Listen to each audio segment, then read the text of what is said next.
Hola amigos, muy buenas tardes en la presente ronda informativa. En esta emisión de Meridian les acompañamos Ricardo Salmerón y mi persona Giselle Movallet. ¿Cómo estás, Ricardo? Muy buenas tardes. Buenas tardes. Bueno, ya listos para comenzar con el desarrollo de las informaciones más importantes ocurridas dentro y fuera de nuestro país hasta esta hora, ¿no? De inmediato comenzamos. Comenzamos. Desde el inicio de la preventa del Petro ha generado una intención de compra de 735 millones de dólares. Varias empresas venezolanas públicas estarían obligadas a realizar un porcentaje de su compra y venta en esta criptomoneda. Este martes se oficializó el lanzamiento del Petro y con este evento se realizaron diversos anuncios de índole nacional e internacional directamente relacionados con el uso de esta criptomoneda. Se aprobó la autorización para que se realice el proceso de minería de la criptomoneda en el territorio venezolano, legalizando totalmente el uso de la maquinaria necesaria para este proceso. También se firmaron 2 convenios para que el Petro circule por todo el mundo, gracias al trabajo mancomunado con empresas rusas. En las primeras 20 horas de su lanzamiento y al momento de la declaración del presidente Maduro, se había logrado un ingreso de 4.777 millones de yuanes. Solamente 20 horas hemos logrado la intención de compra ya. La intención de compra en la preventa por el orden de los 4.777 millones de yuanes. 4.777 millones de yuanes, lo cual significa en euros, a esta altura, gobernadores presentes, gobernadoras, 596 millones de euros, 735 millones de dólares, ya los tenemos en nuestras manos, en Petro. Arrancamos por lo alto. Además de la superintendencia de la criptomoneda, se creó la tesorería del criptoactivo bajo la presidencia de Abraham Landaeta Parra. Durante su alocución, el presidente también le ordenó a PDVSA, Pequiven y a las empresas de la Corporación Venezolana de Guayana que realicen transacciones con Petro, al igual que deberán hacerlo la Asociación de Aerolíneas y la industria hotelera. PDVSA, Pequiven y CBG, para como empresas del Estado, realicen un porcentaje de sus ventas de productos y de sus compras a partir de hoy en moneda Petro convertida. La Asociación Nacional de Aerolíneas Prestadoras de Servicios Aéreos Comerciales y de Carga propone y solicita la autorización para el pago en criptomonedas, todas las criptomonedas y en Petro, del combustible y los servicios asociados a las aerolíneas en la prestación de sus servicios en Venezuela. Solicitan la autorización y yo doy por aprobado la venta de combustible y la prestación de todos los servicios internacionales a la Asociación Nacional de Aerolíneas en Petro y en las criptomonedas convertibles del mundo entero.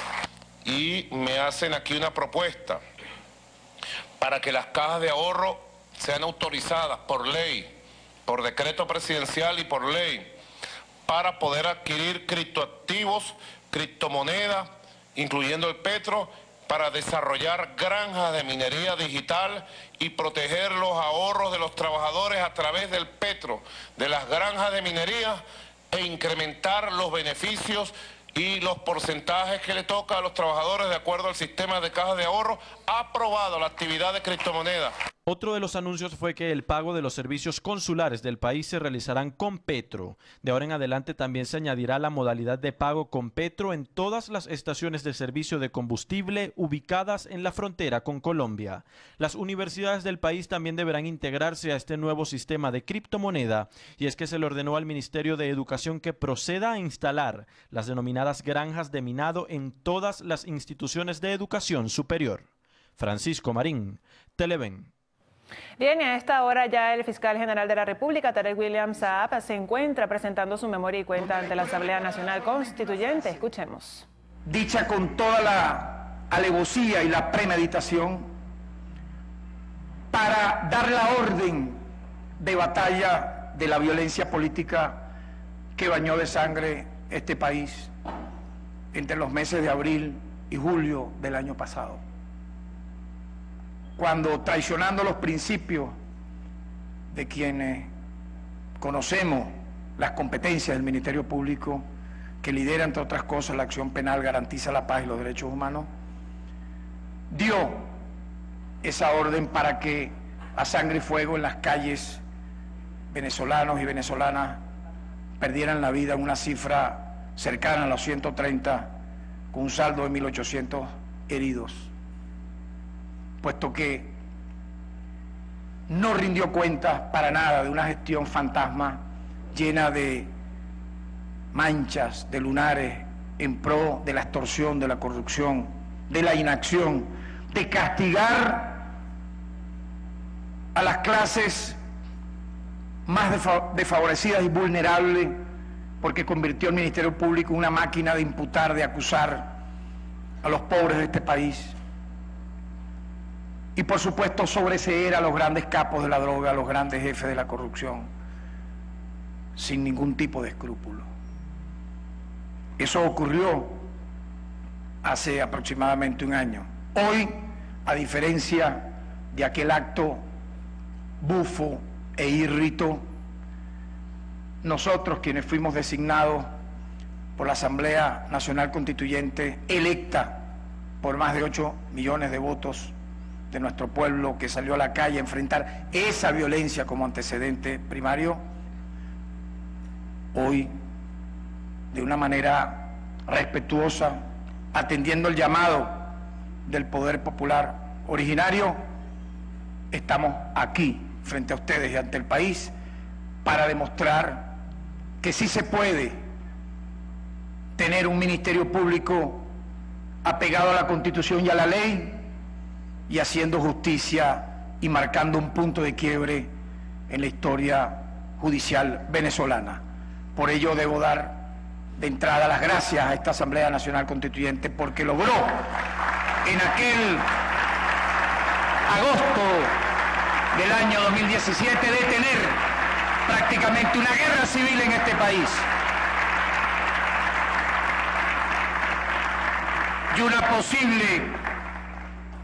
y una posible intervención extranjera, por la cual aún claman muchos venezolanos y venezolanas que, en una minoría, viviendo fuera o desde la oscuridad de un teclado, añoran nada más y nada menos que Venezuela sea invadida, ocupada, asediada por potencias extranjeras. Recientemente, cumpliendo Barcelona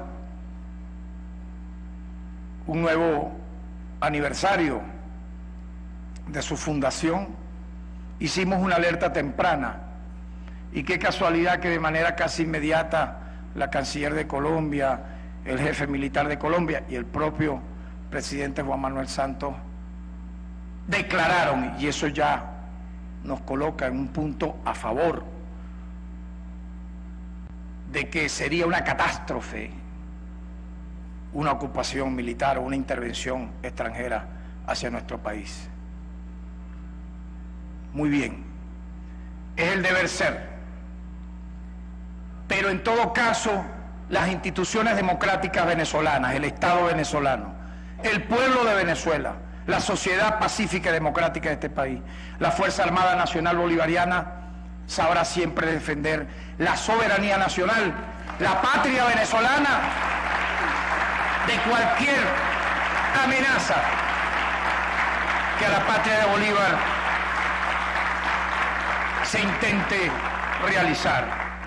En ese contexto es que estamos hoy aquí. Y de entrada quisiera, como se lo decía a la ciudadana presidenta de la Asamblea Nacional Constituyente, demostrar cómo entre agosto y diciembre, solo 5 meses, nosotros logramos lo que no en 7 meses anteriores del año 2017, porque este informe corresponde al año 2017, sino que en años aquel Ministerio Público tocado con los más bajos instintos de extorsión y de delincuencia organizada hizo en contra de la justicia de este país. pudiera de conclusión, entrando, decir que los grandes casos de corrupción no tuvieron impulso procesal en los meses iniciales del año 2017 y en los anteriores. Por ejemplo, casos como el de Falco en la faja petrolífera del Orinoco, el lavado de dinero de Andorra o los grandes desfalcos del fraude importador quedaron sin investigación y tenemos todas las pruebas documentadas al respecto. Encontramos un Ministerio Público que se había conformado en un cartel de extorsión, que cobraba, y eso está comprobado científica y jurídicamente, tarifas en moneda extranjera por evitar una imputación o una acusación o promover un sobreseimiento. Muchos de los empresarios y funcionarios que se libraron de ser llevados ante la justicia lo hicieron porque pagaron para evitar las acusaciones. Esto se hacía sistemáticamente en la gestión anterior, con conocimiento y participación del despacho de la exfiscal y con apoyo de escritorios jurídicos privados, de los cuales ya hay judicialmente procesados, imputados y acusados. El Ministerio Público en la anterior gestión se negó a imputar a las personas detenidas por alteraciones del orden público que causaron muertos y heridos, daños a la propiedad y luto en los hogares durante las protestas del año 2017, corrijo. Esto tuvo un efecto devastador en la promoción de la violencia callejera. La total y absoluta impunidad, ni siquiera para procesar los casos de violaciones a derechos humanos. Casos gravísimos, por ejemplo, en temas de droga. Entre enero y julio del año pasado, el Ministerio Público había presentado 4.467 acusaciones y 5.468 sobreseimientos. Es decir, había más sobreseimientos a casos vinculados al tema de las drogas que acusaciones. En casos abiertos por el uso irregular de divisas asignadas por Cadivi y Vicencoex, que involucraron a personas jurídicas, habían sobreseído el 80% de las causas y habían terminado en acusación apenas el 20%, particularmente a los llamados raspacupos. Por lo tanto, eso fue lo que encontramos cuando nos designa la Asamblea Nacional Constituyente, y hay que aclarar, luego de un antejuicio de mérito público ante la sala plena del TCJ, que consideró la destitución del anterior fiscal y la remoción que votó esta Asamblea Nacional Constituyente, pudiéramos concluir en que se trabajó más para el beneficio personal de un grupo y no para la nación venezolana. Por lo tanto, una de las principales taras que observamos y teníamos que hacer, como se dice, que la ley entra por casa, fue iniciar un proceso de depuración, y lamentablemente al día de hoy, entre agosto y febrero de este año 2018, tenemos 14 fiscales puestos a la orden de la justicia, lamentablemente, por distintos tipos de prácticas delictivas, entre ellas la promoción de la extorsión, el tráfico de influencia, el abuso de poder. El 100% de todos esos fiscales venían de la gestión pasada, promovidos y aupados por el mal ejemplo de nuestros antecesores. En apenas 5 meses que hemos logrado de ese 2017, hemos judicializado casos, tramas de corrupción realmente estructurales y orgánicas, que han lanzado grandes señales de alerta a la nación para desentar el país, para que exista un orden apegado a la Constitución, con un gran total. Solamente voy a hablarle de 3 tramas, solamente en 3 tramas. La corrupción en PDVSA, Andorra y Cadivicencoex. Solamente en estas 3 tramas, solamente. No voy a incluir otras que también tienen que ver con delitos vinculados a la corrupción. Hay un gran total de 100 detenidos privados de libertad, un récord jamás visto en la historia republicana, pero que tiene que ver más con la voluntad de un ministerio público y de un sistema de justicia y de un poder público nacional que sí quiere hacer las cosas, que no tener la razón para no hacerla.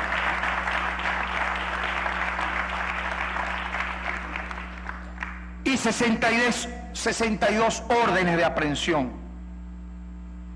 Entre ellos puedo destacar 76 funcionarios de PDVSA, entre ellos 21 altos gerentes. Lamentablemente, incluido en esos 21 altos gerentes, 2 exministros y a la vez presidente de PDVSA. De ese caso, 19 con órdenes de aprehensión por graves casos de corrupción, que luego detallaremos. 21 personas detenidas por el fraude importador con las divisas de Cadivicencoex y 21 órdenes de aprehensión por materializar, ocupándose 25 empresas que defraudaron al Fisco Nacional. Y esto tiene varias fases. Esto ha sido una fase y siguen, por supuesto, las investigaciones. No ha culminado con esta cifra que estoy narrando. Igualmente se judicializó por fin el caso de Andorra y se detuvo a su máximo responsable. Igualmente debo destacar, en estos meses se judicializó por primera vez con impulso procesal, no con simple saludo a la bandera, el caso Odebrecht, y se dictaron órdenes de aprehensión contra sus principales directivos. Se reimpulsaron los casos en las investigaciones de Panama Papers. Se dieron instrucciones para que se dejara de producir en cadena y sin ningún tipo de razonamiento jurídico los sobreseimientos, sin realizar diligencias de investigación. Así se redujo a la mitad, calculen esto, a la mitad la cantidad de sobreseimientos en las distintas direcciones del Ministerio Público. Esto tiene que ver mucho con lo que significaba un Ministerio Público ganado para la impunidad, para la complicidad de los grandes delitos. Pero qué diferencia, cómo esa anterior directiva del Ministerio Público le encantaba perseguir a los más humildes, a los más desamparados, a los más vulnerables, para castigarlos de una manera absoluta, sin siquiera medir medidas sustitutivas, menos gravosas de privativa de libertad, o cautelares, o medidas humanitarias. Por lo tanto, dimos instrucciones claras para que se dejaran de producir sobreseimientos sin realizar diligencia de investigación. Ello obligó pues a que se redujera a la mitad el número de sobreseimientos en las distintas direcciones del Ministerio Público. Se reimpulsaron todas y cada una de las investigaciones de los casos de violencia política ocurrida entre abril y julio del año pasado, sin excepción. Los que pudieran vincular a funcionarios policiales o los de civiles armados que llegaron a matar a funcionarios o agentes de seguridad o, como se sabe, a quemar vivos, producto de una, vamos a decir, una orgía de sangre, de odio a seres inocentes, en un número de 6 asesinados y un número aproximado de 30 que fueron mortalmente heridos.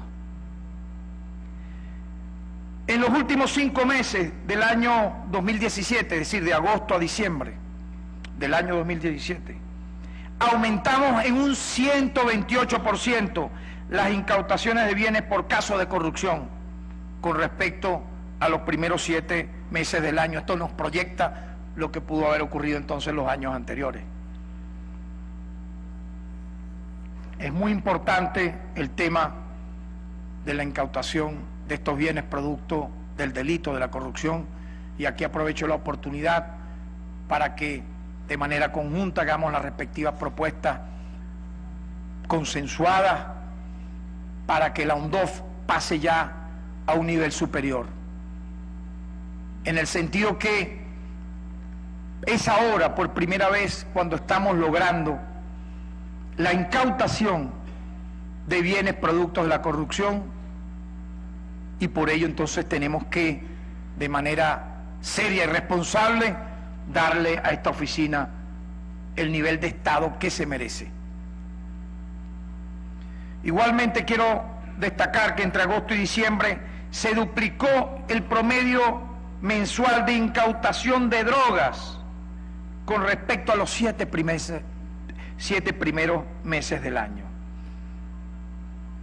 Entre agosto y diciembre igualmente las órdenes de aprehensión por casos de droga se duplicaron con respecto a los primeros 7 meses del año. ¿Qué ocurría en el antiguo Ministerio Público con relación al tema de las drogas? Impunidad, complicidad, porque estas cifras son irrefutables. Entre agosto y diciembre también hubo mayor cantidad de personas aprehendidas por delitos económicos, mayor cantidad de personas privadas de libertad y mayor cantidad de acusaciones.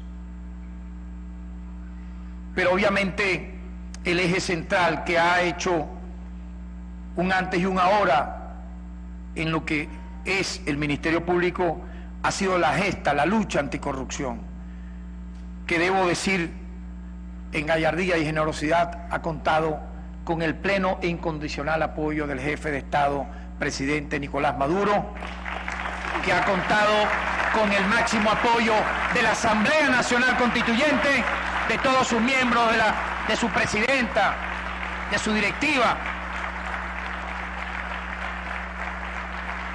de los poderes públicos nacionales sin excepción, el TCJ, Poder Judicial, órganos auxiliares de justicia y por supuesto la opinión pública, que ha entendido que esta gesta que ha adelantado el Ministerio Público no solamente era necesaria, no solamente era histórica, no solamente era trascendental, sino que logró cortar un desangre a escala nacional, donde ese dinero de la corrupción finalmente ¿a quién favorecía? A los transnacionales, a las grandes transnacionales del capital financiero, y yo diría en un grado superlativo y mayor lo favorecía que al dinero proveniente del narcotráfico, porque la manera como actúa a gran escala la corrupción es idéntica y copia la delincuencia organizada y supera en su alcance a los carteles de la droga.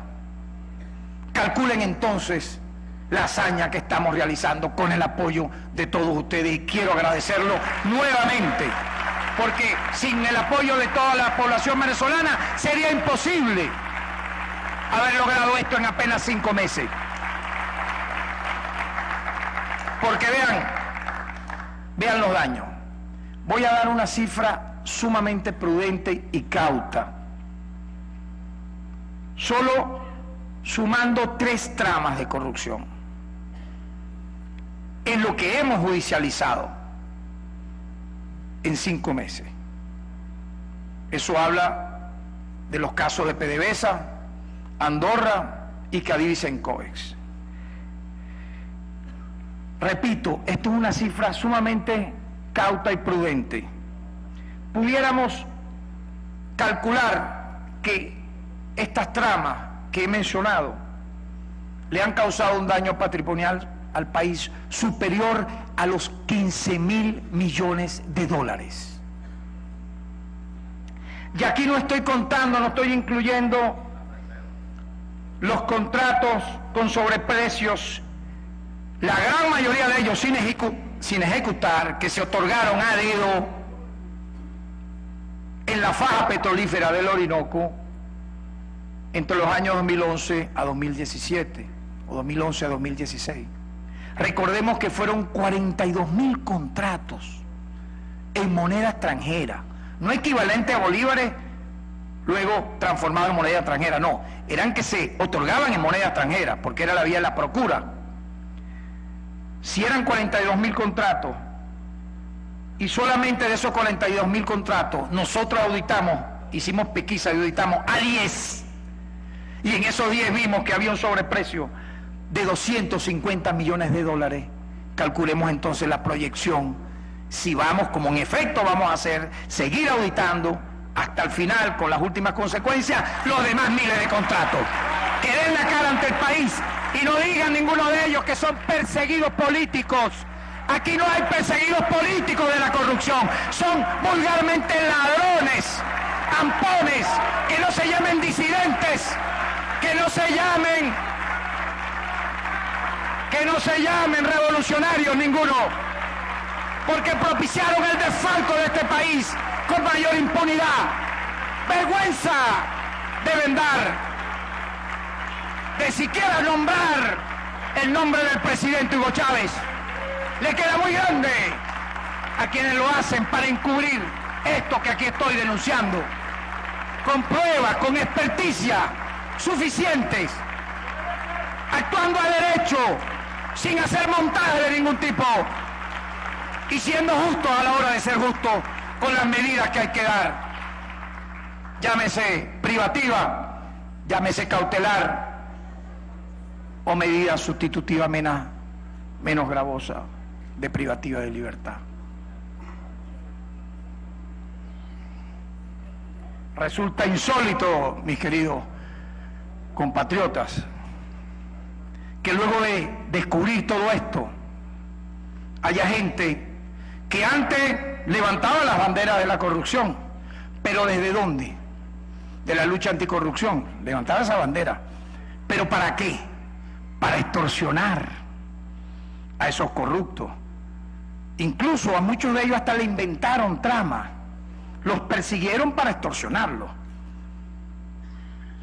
El famoso palangre, todos sabemos lo que significa esa palabra, terrible. Tú agarrabas, montabas una investigación falsa sin tener, por supuesto, la técnica, la experticia, sin tener jueces, ni fiscales, ni policías, sino simplemente un 5% de alguna verdad y un 95% de infamia, y montabas entonces tus investigaciones, entre comillas, de lucha anticorrupción, para luego, ¿qué? Negociar con esos presuntos corruptos, pero no llegaba a nada, porque el sistema de justicia, particularmente el Ministerio Público, estaba enlazado con ese tipo de maniobra. Entonces, ¿por qué nunca hubo un privado de libertad en estos temas? Pero también vamos a hacer el balance de la Cuarta República. ¿Qué hicieron quienes me antecedieron en este cargo? ¿Qué hizo Mantelini? ¿Qué hizo Serpa Arca? ¿Qué hizo Iván Darío Badel sobre estos temas?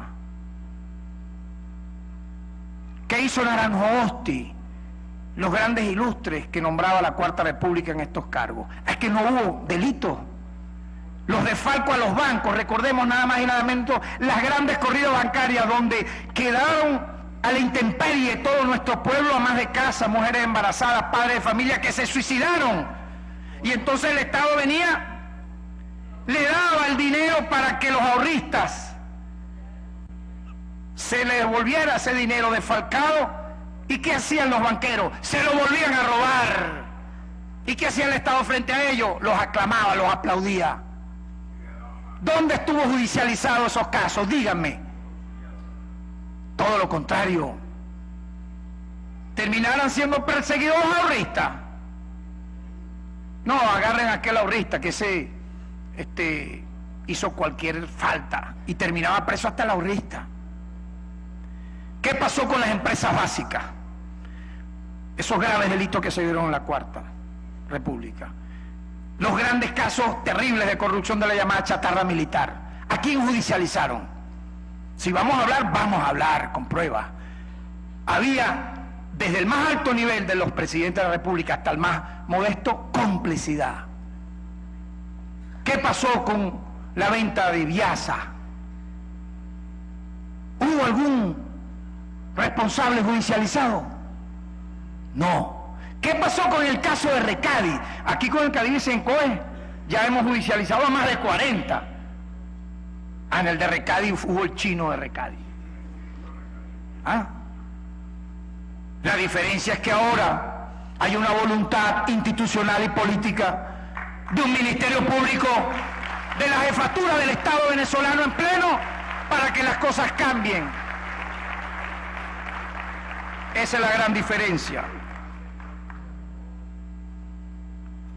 Debo recordar que esta lucha la iniciamos cuando nos llegó a nuestras manos una auditoría del caso de los contratos con sobreprecio en la faja petrolífera del Orinoco. Esto arrancó con esa pesquisa. Tocamos 10 empresas, investigamos 12 contratos. Como dije, observamos que había un sobreprecio con un 230% en esos contratos, muchos de ellos sin ejecutar, sin importar lo que pudiera ocurrir. Y por supuesto, a partir de allí, puedo dar los detalles, claro, se han judicializado con privativas de libertad, empresarios vinculados a Odefalco, gerentes de la faja petrolífera del Orinoco, quien fungía como director ejecutivo de la misma. Posteriormente, en varias fases se allanaron empresas con la documentación incautada, nos permitió avanzar en otras tramas. Vean que empezó con una auditoría con el tema de la faja petrolífera y nos fue llevando entonces a ver que existían similares daños en Petropiar, en Petrocedeño, en Baribén, en Petrozamora. Y así fue como logramos, por el caso, por ejemplo, de Petropiar, la detención o haber librado las órdenes de aprehensión para 11 gerentes y empresarios. Igualmente, en el caso de la propia faja petrolífera del Orinoco, se detuvieron a 4 gerentes de Petropiar por otorgamiento de contratos de compra de bienes y servicios con sobreprecio. Se encontraron sobreprecios, mis queridos compatriotas, en esa trama, que superaron el 10.000%. Dios mío, el 10.000%. O sea, aquí nadie veía nada de eso. Nadie oía, nadie sabía nada. ¿Qué hubiera ocurrido?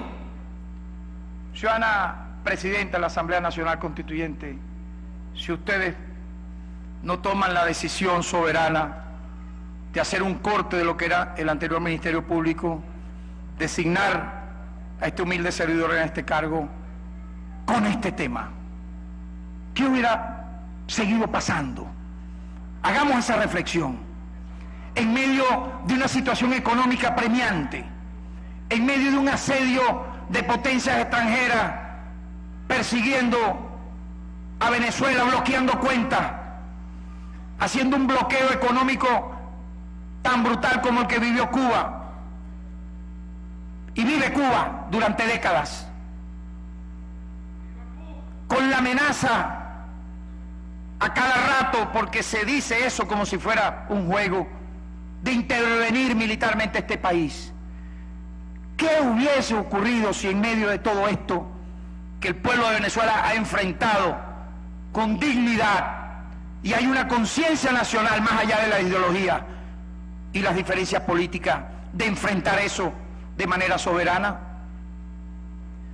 Si le agregamos este cáncer de la corrupción haciendo metástasis de forma maligna en todo el cuerpo social venezolano, yo pudiera concluir que hemos actuado en equipo, todos, quirúrgicamente, para cortar de raíz ese flagelo que no debe volver nunca más a la historia republicana de Venezuela. Y yo creo que esta gesta que estamos llevando a cabo marca un precedente en los ministerios públicos a escala regional, a escala global. Vámonos a la estadística, vamos a las comparaciones. La legitimidad se logra con el trabajo. La legitimidad se logra no porque te designó tal o cual, no. Se logra con resultados claros. La matemática no engaña, la ética no engaña, la dignidad y la moral no engañan.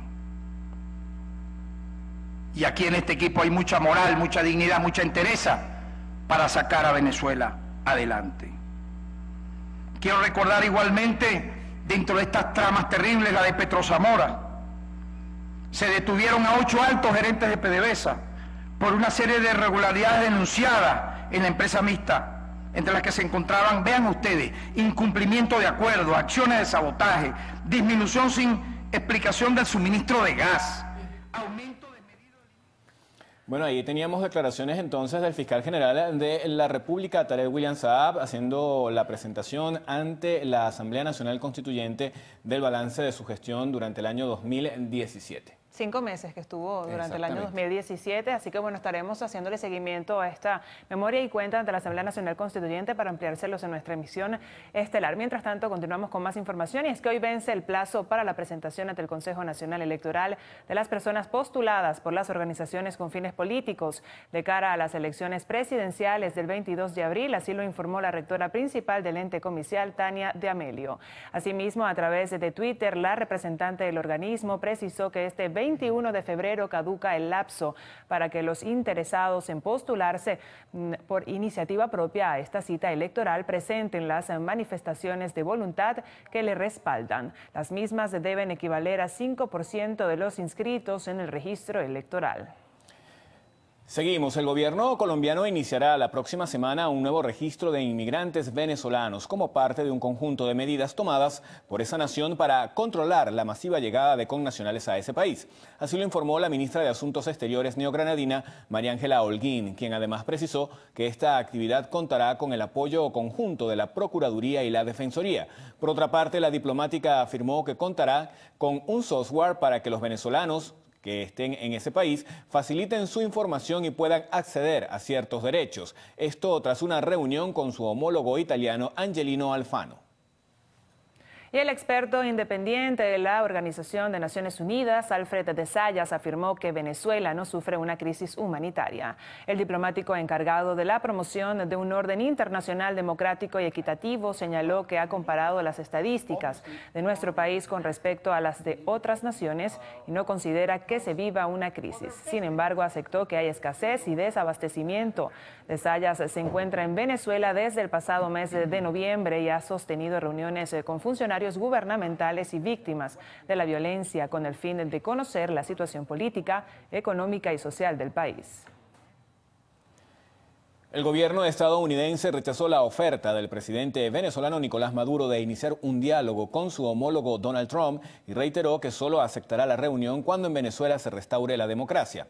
Un portavoz del Consejo de Seguridad Nacional de la Casa Blanca respondió a la invitación del mandatario venezolano de sostener una serie de encuentros en Caracas o en Washington, señalando que antes de cualquier proceso de diálogo, Estados Unidos considera clave que en el país se respete lo establecido en la Constitución, la celebración de elecciones libres, justas y creíbles y la liberación de todos los presos políticos. Y la Comisión Interamericana de Derechos Humanos iniciará su periodo de sesiones número 167 para analizar temas como la situación de los derechos humanos en Venezuela y el control de las armas en Estados Unidos. Estas reuniones se celebrarán en Bogotá desde mañana hasta el 2 de marzo, de acuerdo a lo explicado por el secretario ejecutivo del organismo, Paulo Abrao. Asimismo, el funcionario recordó que la comisión debatirá sobre la crisis política, económica y social que atraviesa Venezuela, la cual fue denunciada en un informe sobre derechos fundamentales publicado hace días. Mientras tanto, será revisada la situación de derechos humanos de los migrantes afectados por la cancelación del programa sobre el estatus de protección temporal en Estados Unidos. Bueno, y preste atención a la siguiente información, pues desde hoy miércoles comenzó a funcionar el nuevo sistema web del SAREN. Esto para la solicitud de citas programadas correspondientes a las peticiones de copias certificadas y legalización de las partidas de nacimiento, así como de los títulos universitarios y actas de matrimonio, entre otros documentos, a través de los registros principales del país.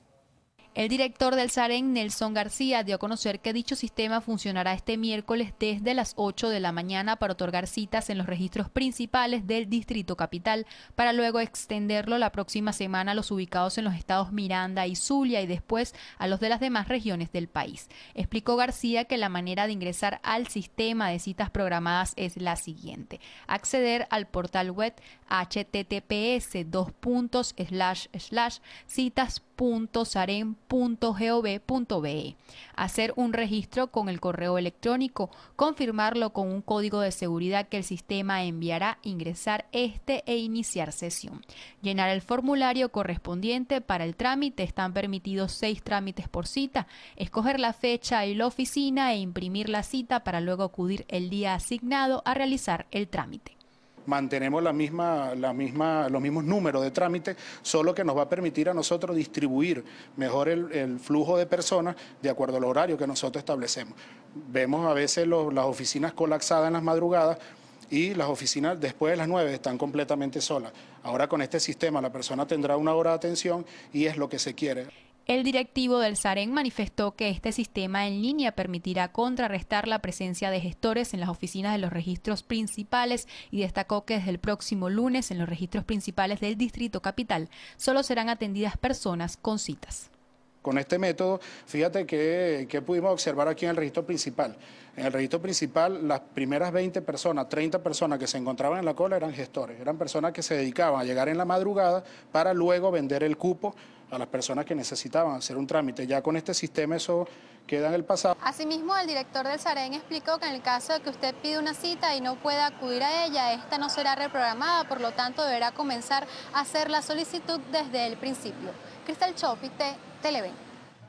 Bien, amigos, empleados del Instituto Venezolano de Investigaciones Científicas protestaron por el tercer día consecutivo como medida ante los bajos sueldos que cobran. Los trabajadores se concentraron en las cercanías del organismo nuevamente la mañana de hoy. El instituto se mantiene en un paro técnico hasta que sus exigencias sean atendidas por las autoridades. Entre ellas destaca la mejora del contrato colectivo, la cual no se realiza desde hace aproximadamente 15 años. Y personal del Hospital Universitario de Caracas protestan en las adyacencias del centro de salud tras la falta de insumos para atender a los pacientes.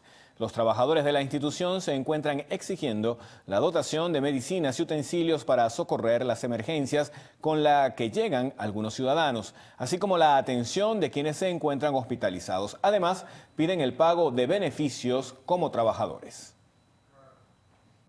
Más temprano, habitantes de la ciudad de Barquisimeto, Estado Lara, denunciaron el cierre en la vía del Manzano a la altura del Club Luso debido a la falta del suministro de agua. Usuarios a través de Twitter precisaron que no cuentan con el vital líquido desde hace 19 días. Recordemos que este martes fue cerrada también la carretera vieja hacia Yaritagua debido a la misma situación. Preste atención al siguiente servicio público. Se solicita con carácter de urgencia el siguiente medicamento, albúmina. Las personas que deseen colaborar pueden comunicarse a los siguientes números telefónicos: 0424-120-3779 y 0424-201-5046. Gracias de antemano. Bien, amigos, momento de hacer una pausa.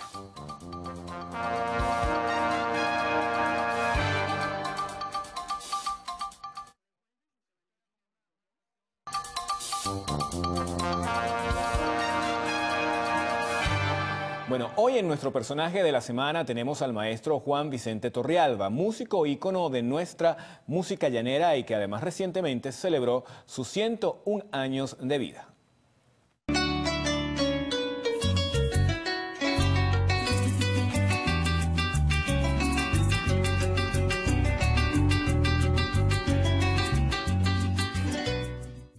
El maestro Juan Vicente Torrealba, ganador de un Grammy Latino honorífico con sus composiciones, ha dejado en alto la música venezolana no solo en cada rincón de nuestro país, sino en el mundo entero. Y es por ello que es nuestro personaje de la semana.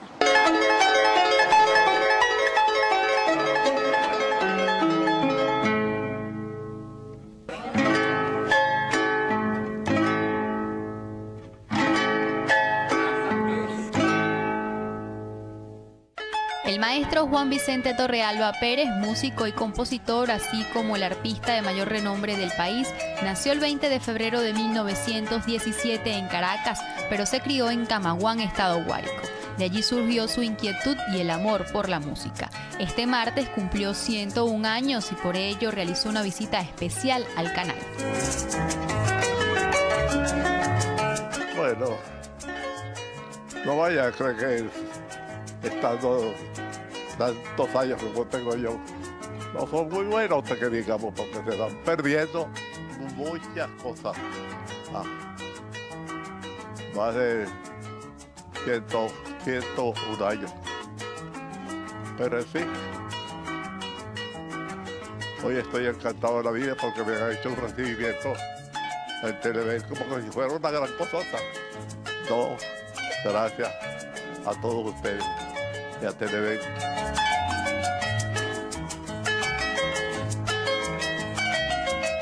Para el maestro Torrealba, lo mejor de sus 101 años de vida han sido el poder trabajar en Venezuela y el resto del mundo en pro del reconocimiento positivo de nuestro país a través de la música, con composiciones emblemáticas como Concierto en la Llanura, Sinfonía en el Palmar, Rosario, La Potrasaina, Madrugada Llanera, Sabaneando, entre otros.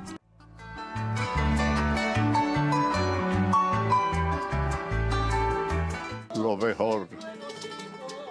No, yo creo que no. Parece que no ha sido muy agradable todos estos últimos años.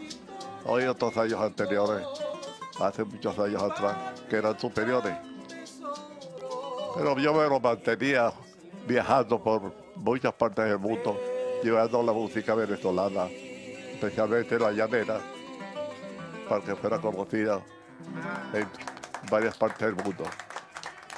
Parece que a muchos venezolanos no les importa mucho esta cosa. Espera que su legado musical nunca se borre y para ello, además de todas las ediciones especiales de sus discos con nuestra música llanera, también continúa preparando un nuevo libro con sus memorias que lleva por nombre Remembranzas, para sumarlo a su primera obra literaria, El Llano de Juan Vicente, donde narra sus vivencias durante su infancia y juventud.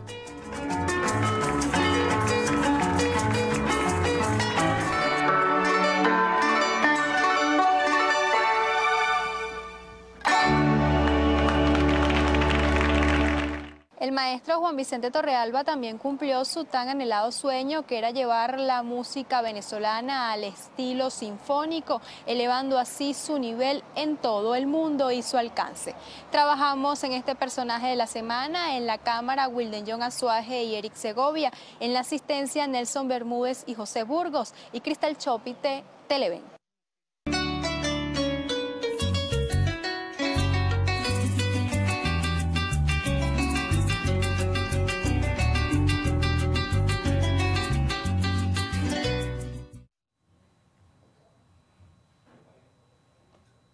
Bien amigos, continuamos con más información y es que pensionados en la capital del estado Guárico denunciaron que tienen más de 3 meses sin poder cobrar su dinero. Protestaron para exigir al gobierno nacional respuesta ante esta situación.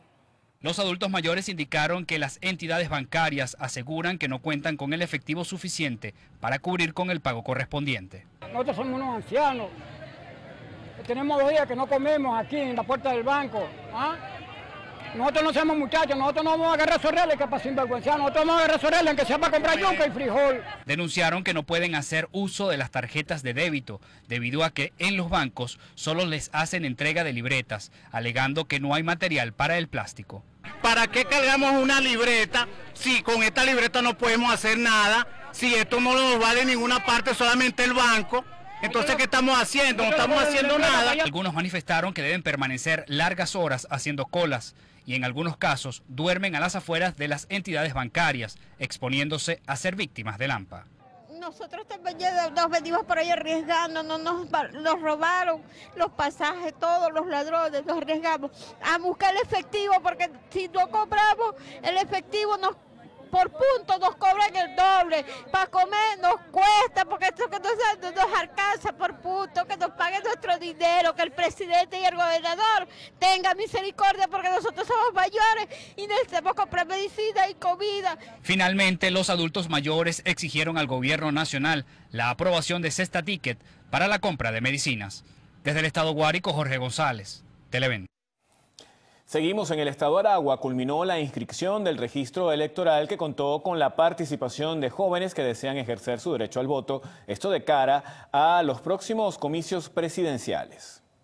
El operativo iniciado el pasado 10 de febrero le dio la oportunidad a los jóvenes de inscribirse por primera vez, actualizar sus datos y cambiar de residencia ante el Consejo Nacional Electoral previo al 22 de abril. Hoy nos encontramos en la Plaza Bolívar, ícono del municipio José Ángel Lamas, dándole cumplimiento a ese llamado que hizo la rectora, presidenta del Consejo Nacional Electoral, Tibisay Lucena, en la participación de la inscripción de los nuevos electores. Podemos decir que los jóvenes han asistido de manera armónica a inscribirse en la data del registro electoral permanente, es decir, que cada uno de nuestros jóvenes ha acatado ese llamado que hizo Tibisay Lucena en participar en el registro electoral. Vamos avanzando y esperemos que la jornada culmine de una manera satisfactoria y los jóvenes puedan participar en los próximos comicios electorales. La información definitiva de la jornada se entregará el día 26 de febrero a los representantes de las organizaciones políticas y la publicación del registro definitivo será entre el 28 de febrero y el 4 de marzo. Esperemos que todos lleguemos a un acuerdo, digamos, y que el país sea lo mejor para el país y para nosotros, que somos los que estamos sufriendo las consecuencias. La gente salga a votar, que dé su opinión y que apoye su partido, pues sepa que apoye, porque un voto cuenta. Cabe destacar que la plataforma se mantendrá abierta para que los ciudadanos se registren y se integren a las nuevas listas de votantes y así puedan ejercer su derecho al voto en los próximos comicios presidenciales. Desde el estado Aragua, María Briceño, Televen. Momento de hacer otra pausa, amigos. Al regreso, mucha más información. Usted quédese con nosotros. Ya venimos.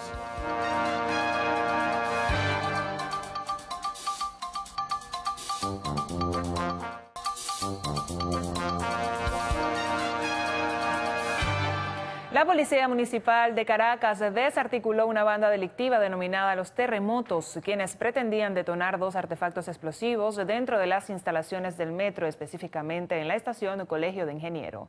Los 2 detenidos fueron identificados como Neiker Tejada, de 26 años, José Antonio García, de 23, además Eduardo Silva, de 21, y una menor de 16 años, quienes presuntamente pretendían accionar las bombas lacrimógenas en horas de la tarde. Se pudo conocer que al grupo delictivo se le incautó 2 granadas de mano tipo fumígenas, modelo APG-111 lacrimógeno, 2 bastones de mano extensibles, 3 teléfonos celulares y un radio portátil. Al lugar se apersonó una comisión de la División Antiexplosivos del SEBIN para hacer la respectiva experticia de los artefactos explosivos.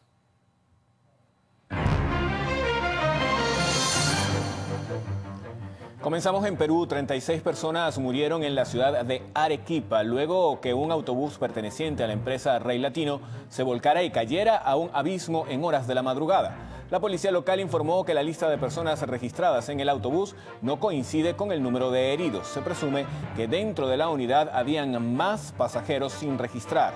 Hasta los momentos se desconocen las causas de este lamentable accidente. En Brasil, la defensa de Lula da Silva presentó un recurso contra la condena a 12 años de prisión en que debe cumplir el expresidente por corrupción pasiva y blanqueo de capitales. La defensa espera que el documento que señala que existe 16 contradicciones en la decisión del tribunal sirva para anular la condena. De no ser aceptado, Lula podría apelar ante el Tribunal Supremo de Brasil para intentar revertir la decisión del tribunal. En Estados Unidos, fuertes inundaciones causadas por las constantes precipitaciones y el derretimiento de la nieve han causado el cierre de numerosas vías en el norte de Indiana. De igual manera, empresas se han visto afectadas y obligadas a no poder prestar servicio por el difícil acceso. Cabe destacar que el Servicio Meteorológico Nacional de la entidad emitió alertas de inundación.